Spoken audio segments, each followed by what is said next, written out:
Good afternoon to everyone. As I go back to my YouTube channel, please like and subscribe to my channel, Nelcar Liano. This afternoon po, ang nais ko pong i-discuss is about bawang or the garlic. Ang garlic po sa bansang Pilipinas ay napaka-popular po nito na isang sangkap sa pagluluto. Pero ang hindi po alam ng mga nakakarami na itong bawang or the garlic ay hindi lang ito sangkap sa pagkain, kung hindi ito po'y maraming maraming pinaggagamitan para po pang-ampat sa iba't ibang mga karamdaman natin, tao. Dito po, yung bulbs po o yung bulbs, yung bawang. Yung dinurog po na bawang ay pwede po siyang gamitin sa mga swelling joints or rheumatism or sprains, and also for headache. Para po sa mga rheuma, yung mga nananakit na kasukasuan or sprains, at pati na rin po sa sakit ng ulo. Also, pwede rin po gamitin yung dinurog na bawang, pwede po sa ringworm, scabies, wounds, insect bites, and dog bites. Yung juice po naman nito, pwede pong gamitin sa nose in case of painting, mayroong pananakit sa ilong, pwede po siyang gamitin. Yung juice din po, pwede rin po sa earache, yung masakit na tainga.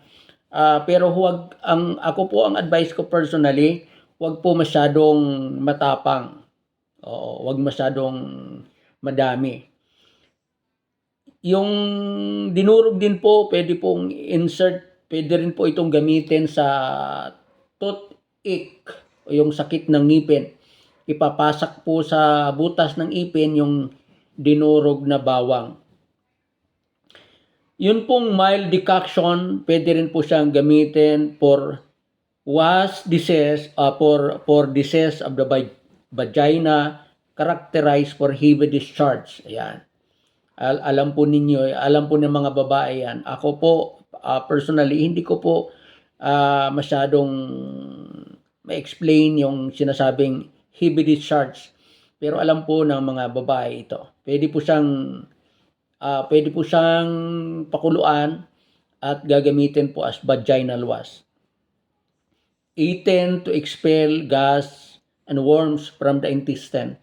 Pwede pong kainin yung bulbs to expel gas and worms from the intestine.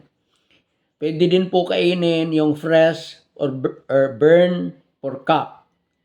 Yan, pwede pong kainin para sa heartburn or cough, merong ubo. Eaten to increase the urine. Pwede din po ito pampalakas ng urine, pampalakas ng ating pag-ihi. Pwede din po kainin to lower blood pressure. Yan. Madami pong benepisyo, madami pong health benefits yung bawang. Eaten to prevent tuberculosis and to build resistance against other diseases.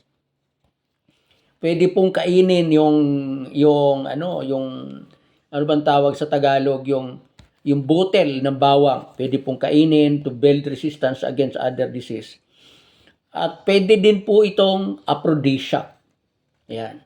Madami pong mga medyo may edad na dysfunctional po, mayroon pong erectile dysfunctions. Ang sabi po dito, pwede po itong kainin to increase sexual desire. Syrup taken in for cough, hoarseness, and asthma. Yan.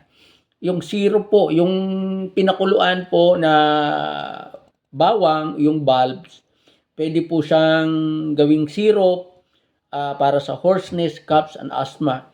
Oil extract taken in to lower fever. Ayan, oil extract. Pwede po itong gawing langis or extract to lower fever or cough, and to increase the amount of urine. Ayan. Redundant na po yun, yung pag-increase ng urine. Yung leaves po nito, yung dahon, pwede pong kainin to lower blood pressures. Ayan, pwede pong kainin. Pwede po natin gawing salad yan. Ayan. Ngayon, ang sabi po dito, research findings, ito po sa wikang English, the bulb contains allicin, volatile oil, sulfides, proteins, fat, carbohydrates, sulfine, and myrosinase.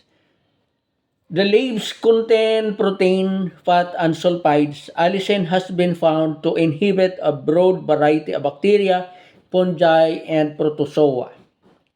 Foreign researchers have reported garlic to have hypoglycemic or lower blood sugar. Ayan. Nagpapababa po ito, or in other words, nag-normalize po ito ng blood sugar. Hypolipemic and fibrinolytic prevents accumulations of fats in the blood vessels. Ayan, nag-aalis din po ito ng mga taba sa ating blood vessels. Ayan. So, maganda po ito sa mga barado po yung barado po yung blood vessels. Dapat po sanayin natin na kumain ng bawang, yung botil ng bawang. Ayan. Hindi po dapat po continuous yung pagkain ng butil ng bawang. Ayan.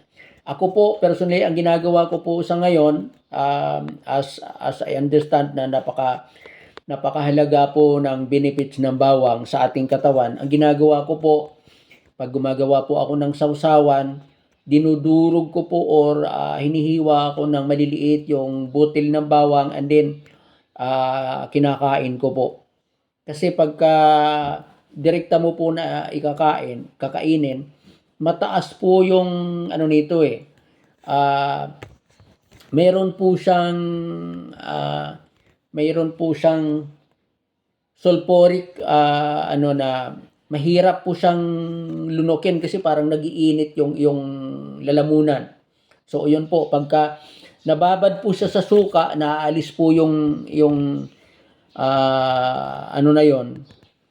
yung kanyang natural na So pag kinain po natin, pagka ibinabad po sa suka, naaalis po yung parang sulfur na yun na nandoon sa bawang, na mahirap po siya kainin. Parang pagka po nag-iinit yung lalamunan mo. So yun. Garlic has been studied to be a carminative, relieve flatulence, diaphoretic, induces excessive perspirations, and an expectorant, promotes removal of respiratory secretions. Raw garlic, however, has been shown to have mutagenic potential. Sa pananaliksik po, ang sabi dito, shows that 2 cloves of garlic a day protects against H. pylori infections. Yan. Nag-aalis po siya ng infections ng pylori. Garlic increase immunity of aged patients and also relieve sexual symptoms according to study Castleman. Garlic has anti-tumor properties by inhibiting neovascularizations. Study shows that people taking garlic are less prone to atherosclerosis. Ayan. Yun daw mga tao na madalas kumain ng bawang ay less prone to atherosclerosis. Yung sakit sa atay. Mapiprevent po natin yon or ninyo kung lagi po kayo kakain ng bawang. At mayroon din po ito antibacterial properties, antifungal properties. Allicin also has anthelmintic activities. Ayan, ayon kay Walker. Food values. Sa pagkain po, ano po ba ang makukuha ng garlic? Sa pagkain, garlic is very widely used as flavoring for dishes. The fresh leaves are also eaten as vegetables. Garlic is rich in calcium, iron, phosphorus, vitamins A, B, C, proteins, fats, and carbohydrates. Yan po yung food values na makukuha sa bawang. Recommended medicinal uses, ang sabi po dito, mild hypertension, eat to cook medium-sized cloves with meals 3 times a day. Use should be consistent. Avoid prolonged use for proteins with avoid prolonged use for patient with peptic ulcer. Ayan daw. Kung meron po tayo peptic ulcer, wag po itong gagamitin ng matagal. Wag pong gamitin ng matagal. Headache. For headache, insect bites and rheumatism, crush enough fresh cloves and rub on affected area. Ayan, magdurog po ng butil ng bawang. For cough, to expel phlegm, para po pag-alis po ng plema sa mga may ubo, put a pounded clove of garlic in a glass of honey or thick sugar water. Ayan. Ilagay po sa baso para yung pounded clove of garlic in a glass of honey or thick water. Note, can be irritating to the gastrointestinal tract. Do not take on an empty stomach. Wag daw po tayo kakain ito kung walang laman ang ating tiyan. Ayan, kasi nga po parang sa akin yung parang mayroon po siyang sulfuric property. So mahapdi po ito kung kakainin natin, magte-take tayo na walang laman yung ating sikmura o yung ating tiyan. Botanical and agricultural characteristics. Sa habitat po nito, this is considered as herb or habit po nito. Habitat widely circulated, cultivated areas in the Philippines. Propagations, paano po ang pagpaparami nito, pagtatanim? Sa pamamagitan po ng butil. Ayan, doon po. Yung bulb po nito, kulay green or orange, leaves orange or green. Ayan. Ayan po yung mga uri ng bawang. So, before I end my topic, wag po ninyong sana po i-like po ninyo yung aking YouTube channel and wag po ninyo din sana kalimutan na mag-subscribe. Yan po inyong gagawin ay makatutulong po para sa aking advocacy na magbigay ng mas marami pang mga topic about the benefits of herbs and vegetables in the future. Maraming salamat po sa inyong pagtangkilik sa aking YouTube channel.